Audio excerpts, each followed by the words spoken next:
First of all, they're all fantastic films. I watched the 3 that were on my list, and I thought, how am I going to make time for 3 movies? And then I did, and I thought, oh, this is really great. I want to do more of this.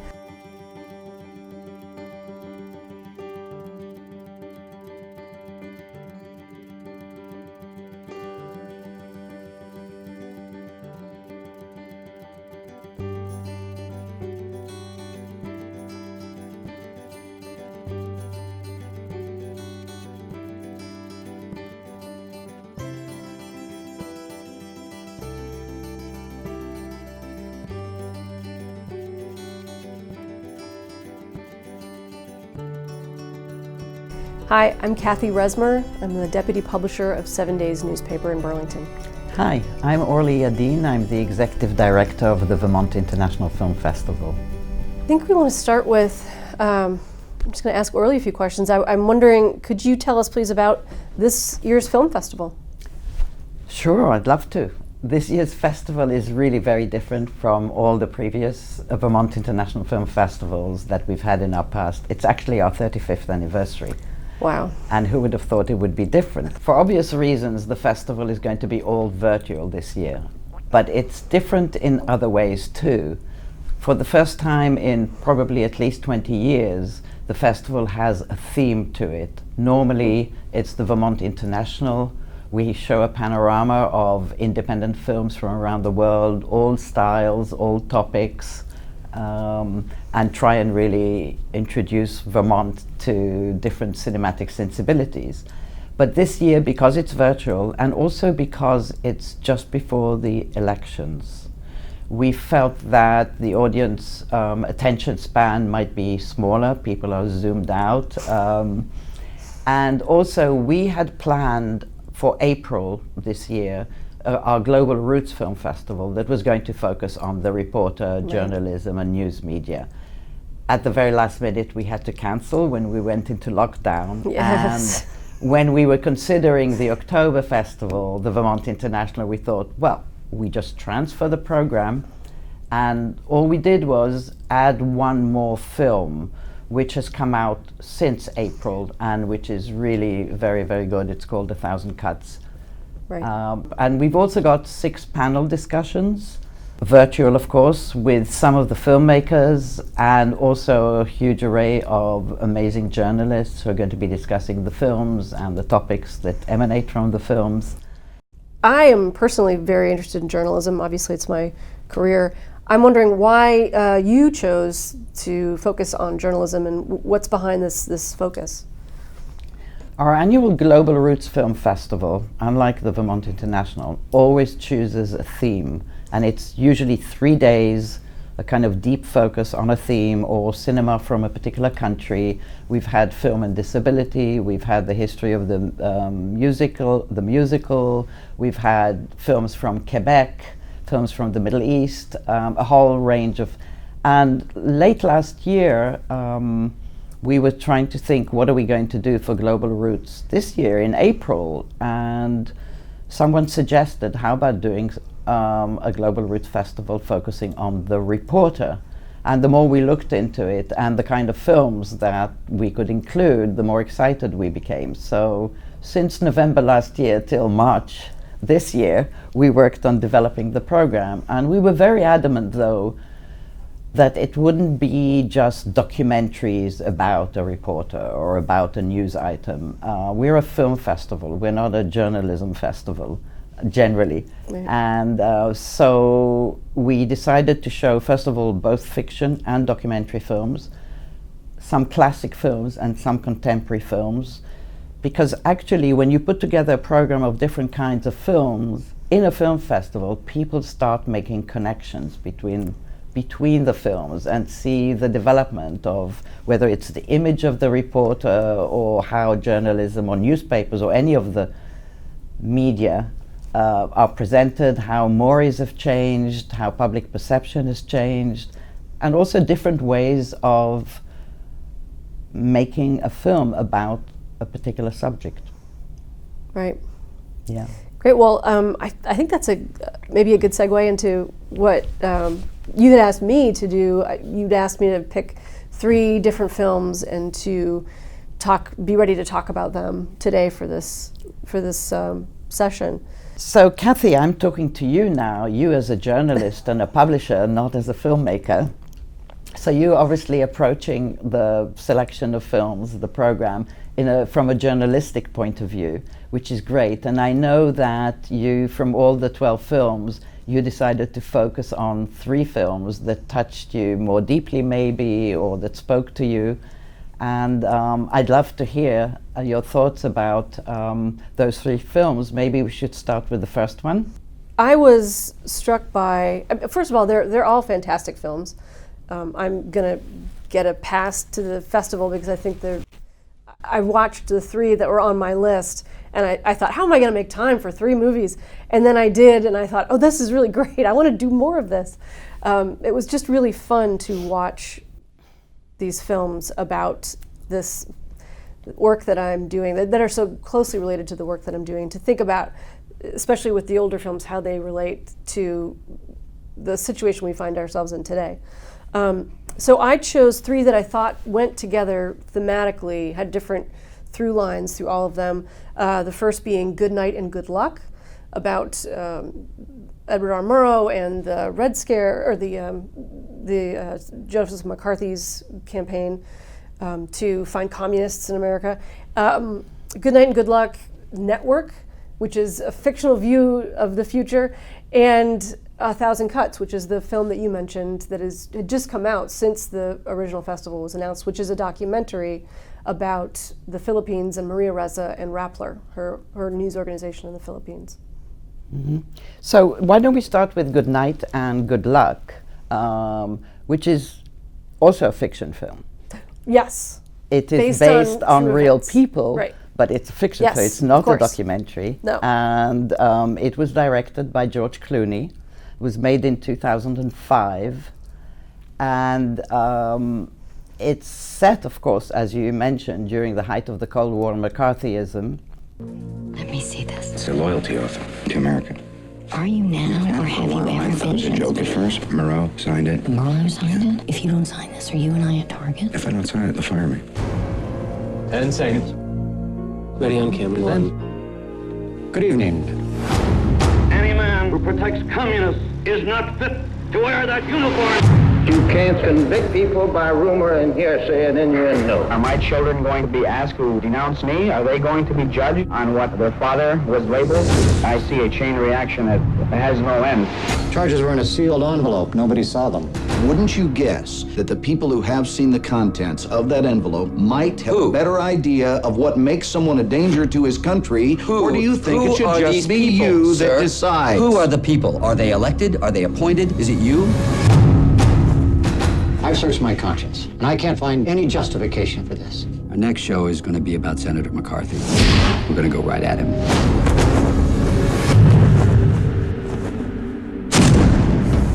We will not walk in fear one of another. This is no time for men who oppose Senator McCarthy's methods to keep silent. Mr. Edward R. Murrow has made repeated attacks upon me and those fighting communists. Somebody's going to go down. You're going to get audited this year. Not me, you. McCarthy wants April 6th. I will not be deterred. He's going to come after me. Do you understand the position you're putting us in? Let's walk very carefully through these next few moments. Why don't you just fire me, Bill? Go after Joe Kennedy. We'll pay for it. Murrow is the symbol, the leader, and the cleverest of the jackal pack, engaged in propaganda for communist causes. Okay, fellas, here we go. We might as well go down swinging.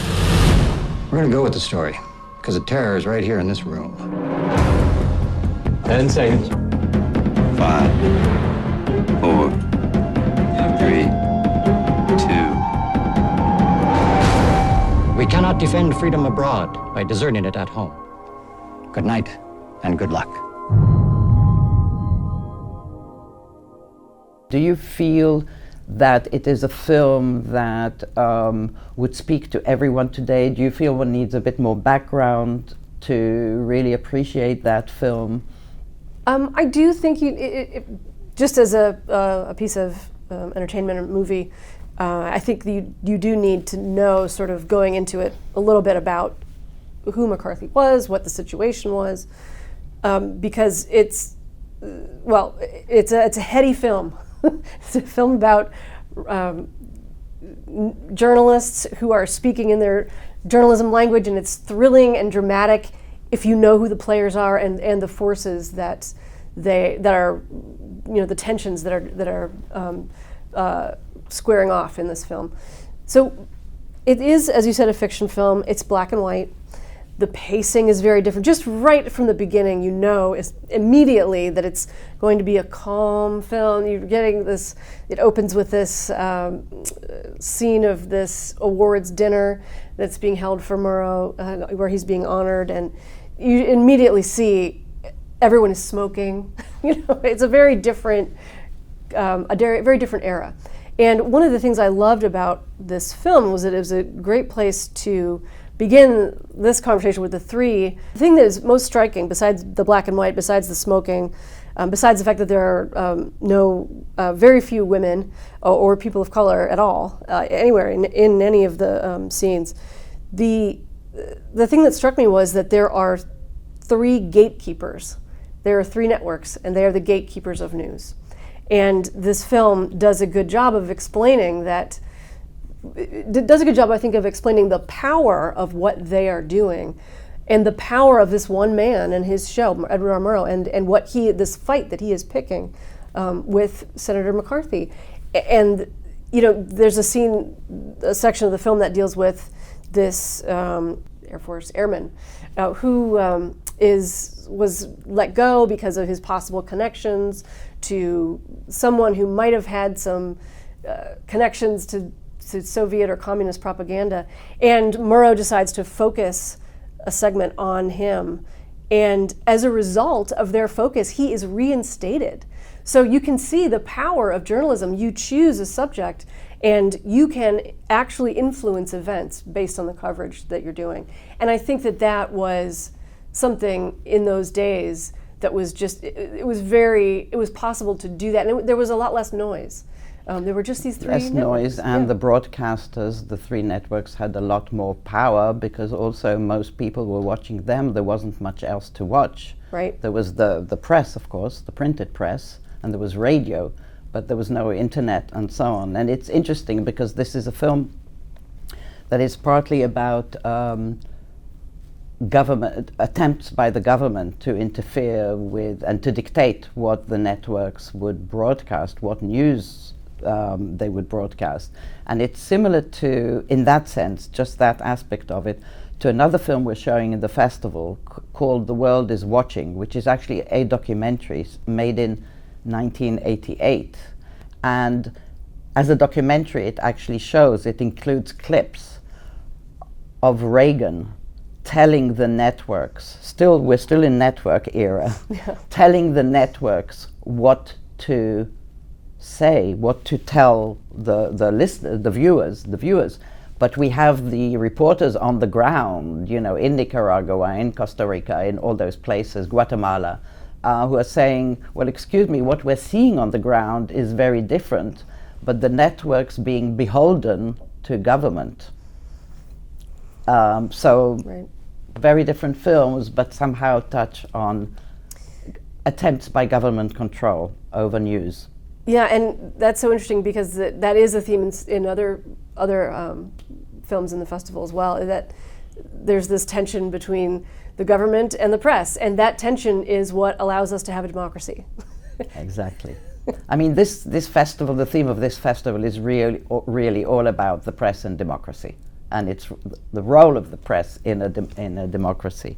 There's another film in the festival, Ace in the Hole, and it's got Kirk Douglas as one of the most evil characters cinema ever invented. He's a reporter who actually is looking for a story, wants to make his name, looking for a story. There's no story, he's stuck somewhere, so he actually almost kills a man in order to get his story. And if you think about network and the corporate pressure there for ratings, this is all, we're moving to ratings as opposed to government control. Yeah. Where in network you've got the character of Peter Finch saying, well, I'm just going to commit suicide on air, that'll bring a good rating, and the whole role of that. Ace in the Hole in a way is echoes that.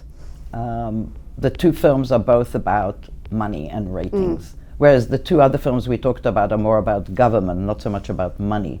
It's fear in a different way.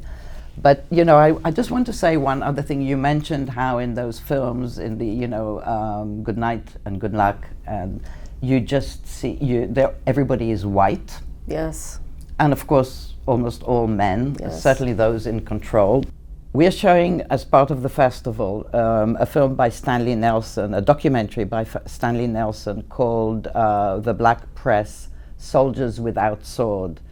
And that is a fascinating documentary that goes back to the late 1880s and shows how black journalists all around the country, especially in all the main cities and larger towns, felt that, and rightly so, felt that the white press who was in control never represented them. Basically, it's as if they didn't exist, except if there was a lynching or a murder or something like that, but their real lives were not there. So Stanley went back to the archives, interviewed people, and did a history of this most amazing network of newspapers, printed newspapers, where black people all over the country could suddenly read about themselves. And I do hope people watch that as well. And Stanley Nelson will be one of the panelists. He's a wonderful documentary filmmaker, so I'm really pleased about that. Oh, that's great. I'm looking forward to checking that out. And now, the distinguished television news commentator, Mr. Howard Beale. Ladies and gentlemen, I would like at this moment to announce that I will be retiring from this program in 2 weeks' time because of poor ratings. Since this show was the only thing I had going for me in my life, I have decided to kill myself. I'm going to blow my brains out right on this program a week from today. What the hell's going on? Prepare yourself for a perfectly outrageous motion picture. Howard Beale went up there last night and said what every American feels, that he's tired of all the bull. Sakes, Diana, we're talking about putting a manifestly irresponsible man on national television. I am not putting Howard back on the air. It's not your show anymore, Max. It's mine. I got a feeling I'm being made. You are. Got to warn you, I don't do anything on my first date. We'll see. I want a show developed based on the activities of a terrorist group. Well, Ahmed, I'm gonna make a TV star out of you. Just like Archie Bunker. You're the #1 show in television! We're number one! There is no America. There is no democracy. There is only IBM and DuPont and Exxon. And you have meddled with the primal forces of nature. And you will atone. Am I getting through to you, Mr. Beale? Why me? Because you're on television, dummy. Ladies and gentlemen, the Network News Hour with Howard Beale. I want all of you to get up out of your chairs. I want you to get up right now and go to the window, open it, and stick your head out and yell, I'm as mad as hell, and I'm not going to take this anymore. Things have got to change. How many First, stations does this go out You've got to live? get mad. 67. You've got to say... I want you to get up right now. Go to your windows, stick your head out, and yell, I'm as mad as hell, and I'm not going to take this anymore. Are they yelling in Atlanta, Herb? Are they yelling in Atlanta, Ted? I'm mad as hell! I'm not gonna take it anymore!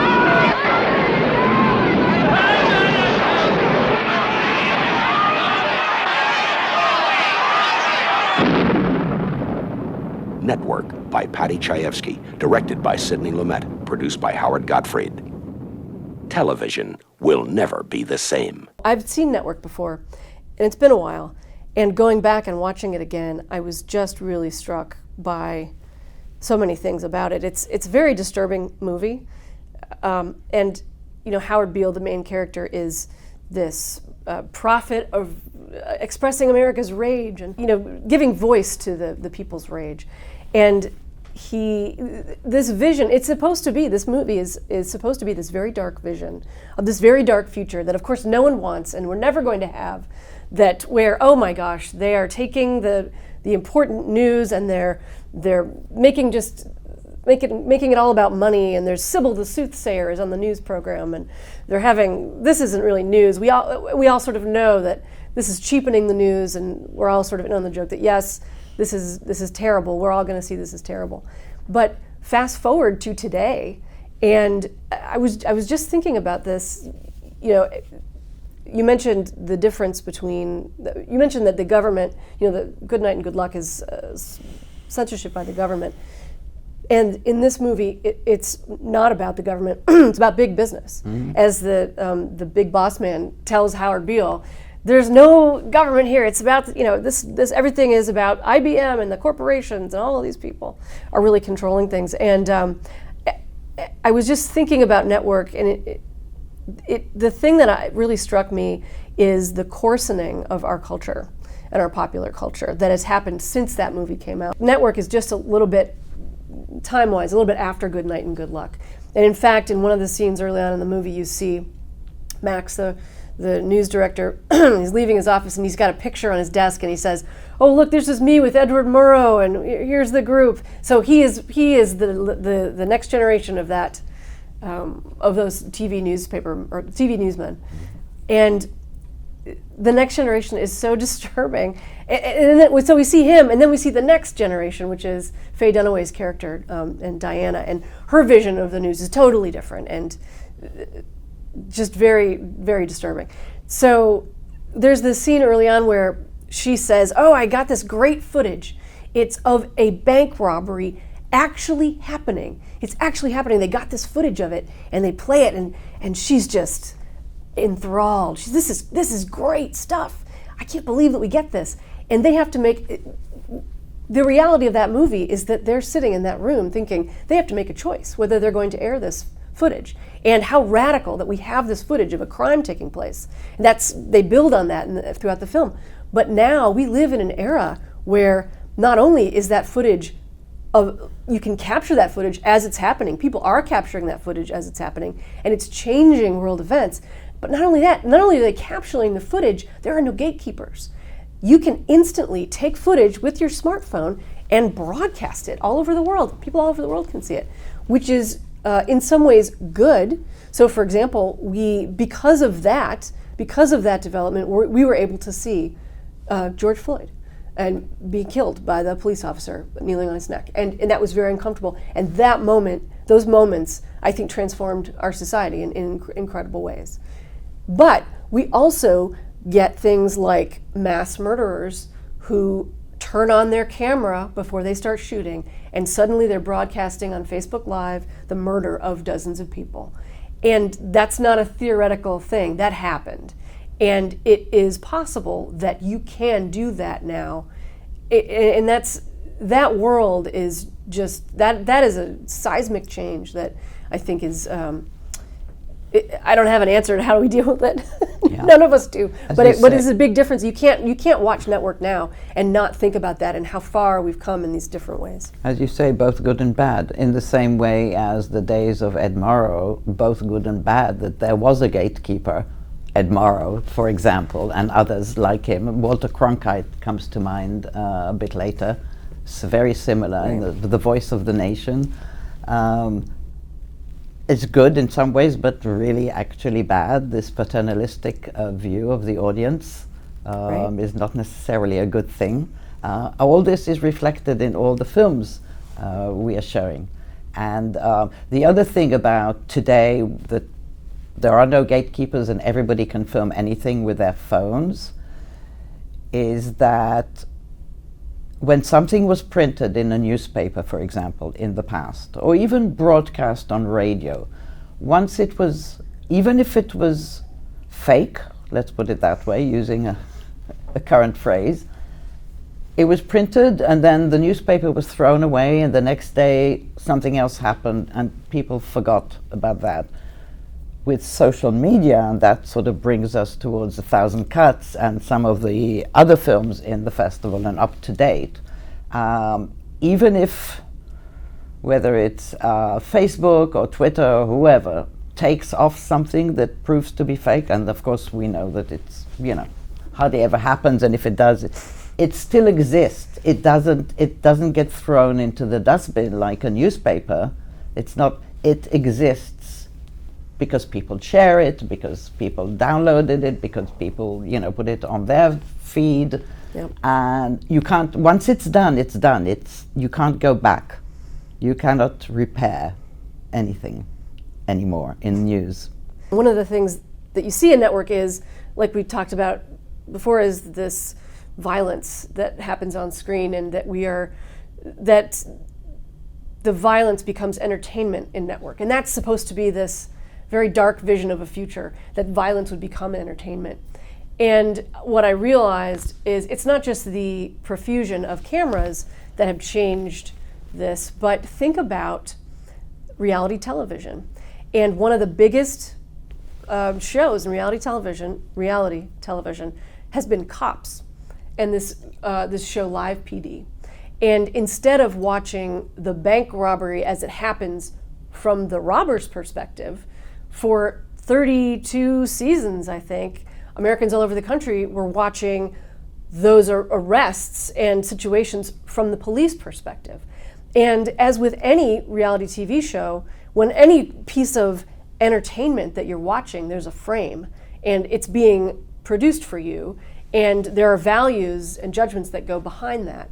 And so I don't know if people are aware of this, but they actually stopped running Cops and Live PD, which is a similar show, after the George Floyd murder, and the way that the social justice movement that captivated everyone, they took these shows off the air. Part of the reason is because they had been found to misrepresent some of those situations. They made the officers look like they were doing something really great, when in fact, in some cases, the people who they arrested never got charged, they got off, and they somehow, for whatever reason, agreed to let their footage be viewed on TV. So you feel like in the moment, oh, the cops are beating up this bad guy. Well, that bad guy might actually not be a bad guy, and we just don't know that yet, because in America, you're presumed to be innocent until they prove you guilty.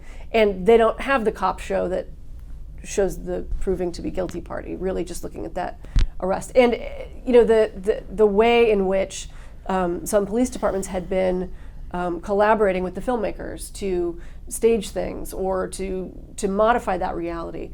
And that, I think that is just such a fascinating thing to think about when you watch this movie Network.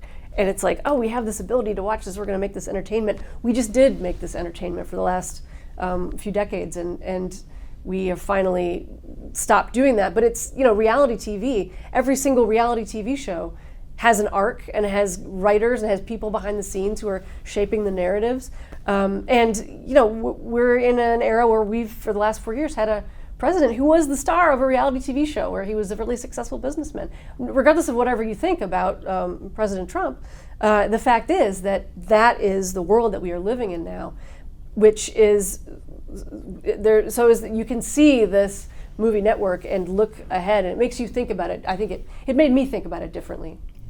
And human nature's delight in actually watching crime, watching bad things happen to bad people, was even before reality TV or the internet. In Ace in the Hole, the film with Kirk Douglas, who actually doesn't mind if he has to kill a person in order to create the story. The bad people in that film, there are only two good people in that film, and the main good person is the actual victim who is about to be killed. I don't want to spoil the drama, but the bad people are not just this sleazy reporter. It's all the people, because this is all happening in real time. It's not reality TV, it's reality. And all the people in that town gather around gleefully because they're so tense. Is he going to, is the victim going to die or not? This is their pleasure. They don't have to. They're not. They're pretending to be worried for him, but actually they've all gathered there because this is the excitement in their life. some danger and somebody might die. So right. it's even in the early films. Yeah, well, it's a spectacle. It's entertainment. It's all entertainment. And I think that's where that is watching everything sort of become entertainment has been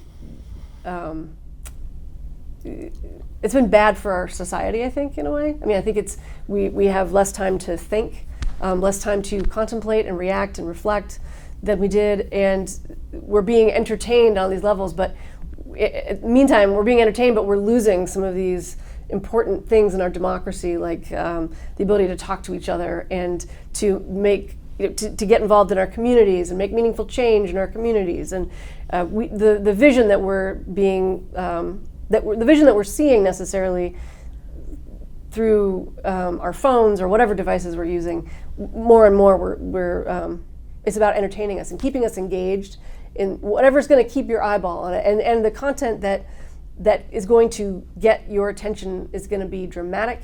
It's going to get a big emotional reaction from you, and it's going to be simple and easy to understand. And it's going to be something that you're going to have an emotional reaction to it. And you're going to think, oh my gosh, I want to share that right now because I agree with that so much. I'm going to share that with all my friends and family and let them know that how much I agree with it. And the way the system works, there's no built-in pause for you to stop and say, wait a minute, who made this? Who's benefiting from this? I agree with this viewpoint, but who framed it in the way that they did, and why? And why have they done that? And what message am I sending by sharing this with the wider world?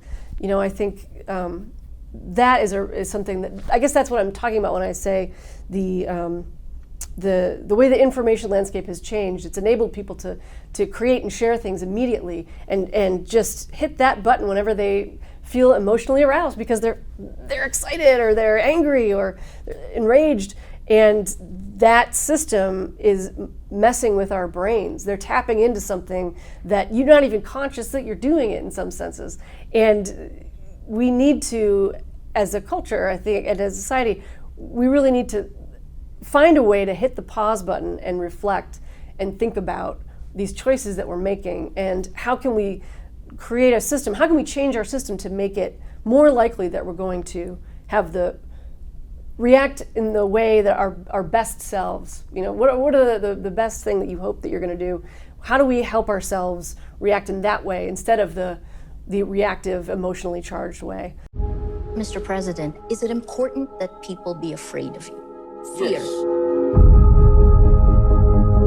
Hello and welcome. I'm Maria Ressa. Maria Ressa carries the torch of press freedom in a country held in thrall by a populist president. It started with the drug war. Do not do drugs because I will kill you. President Duterte began his administration with the drug list. This is the drug industry of the Philippines. He showed everyone a list. People on that list started dying. I'm telling the Filipino people it's gonna be bloody. We demanded the government be held accountable. Duterte was annoyed by our reporting. You are a fake news outlet. They will be allowed to criticize us, but you go to jail for your crime. We started getting attacked on social media. The government created disinformation networks, so people have no idea what the truth is. I was getting an average of 90 hate messages per hour. We don't even know whether we can trust the police to protect us. Just because you're a journalist, so you're exempted from assassination. We didn't even realize how dangerous it is for you. Why are you crying? I'm scared for you. Maria Ressa has been arrested. The charges against Ressa were aimed at intimidating those who challenged Duterte's rule. So why should you care about what happens in the Philippines? They test the tactics of how to manipulate America in our country. If it works, they port it over to the rest of the world. Maria Ressa was one of 4 journalists named as Time Magazine's Person of the Year. Maria won't be afraid. I'm afraid for her. What we're seeing is death by 1,000 cuts. Little cuts of Philippine democracy. We will not duck, we will not hide, we will hold the line.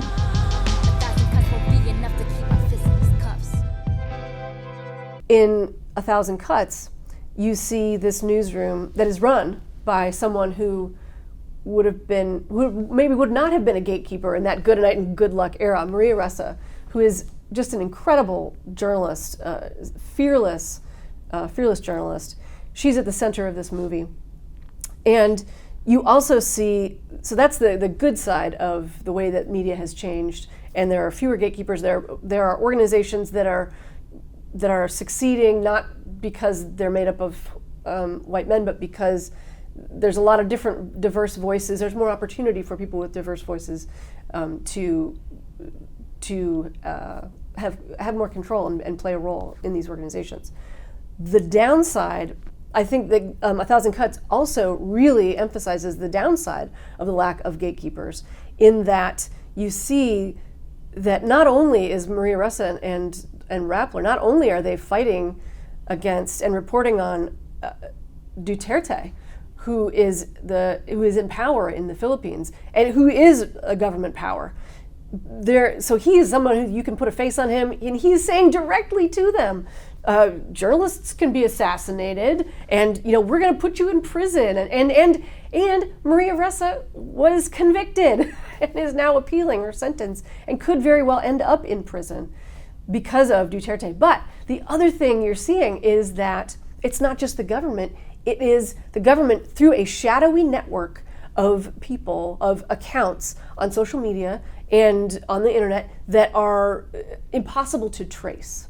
And it's very difficult to know who is behind them. But they do a good job in 1,000 Cuts of pointing out that it's not a bunch of, yes, Duterte is popular, there are people who have these views, but the actual accounts that are generating these dozens upon dozens of hateful messages to Rappler that are threatening Maria Ressa, that are threatening her staff, that are really vile and disgusting things that they're saying about her on social media, those accounts are all linked.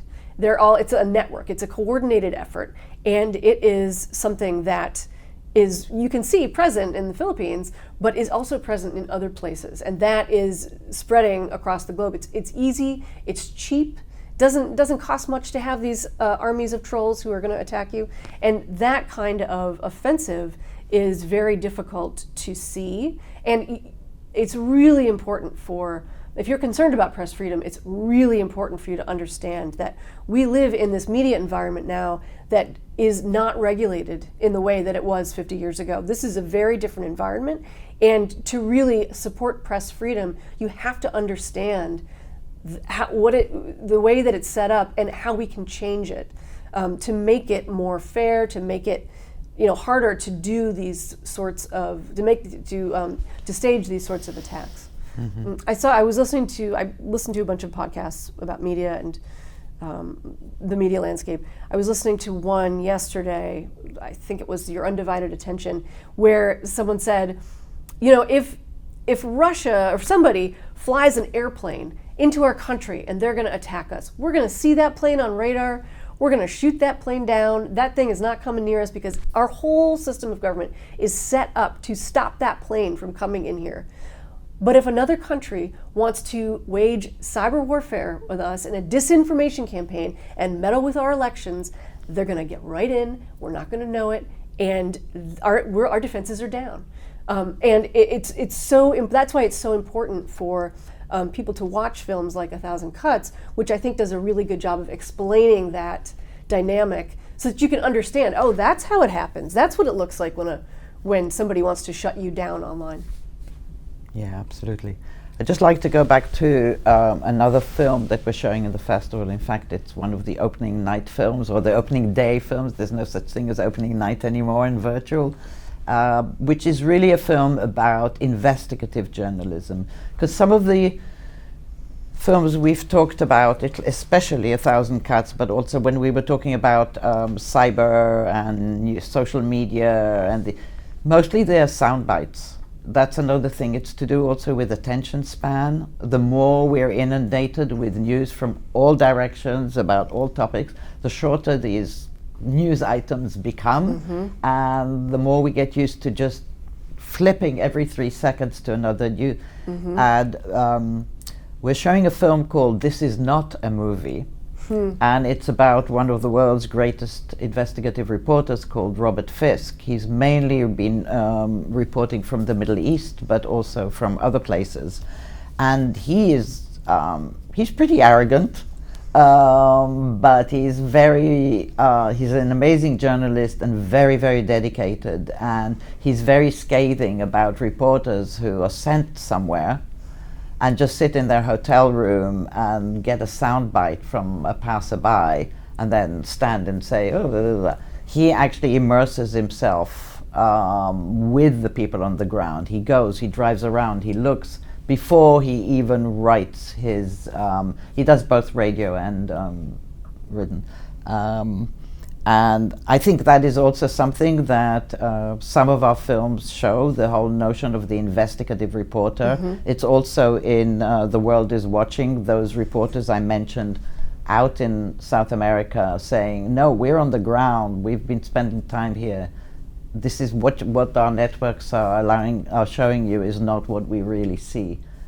So I really, it all sounds like this festival is really depressing, and I should reassure, and you know you've already seen some of them, is that these films are really highly entertaining.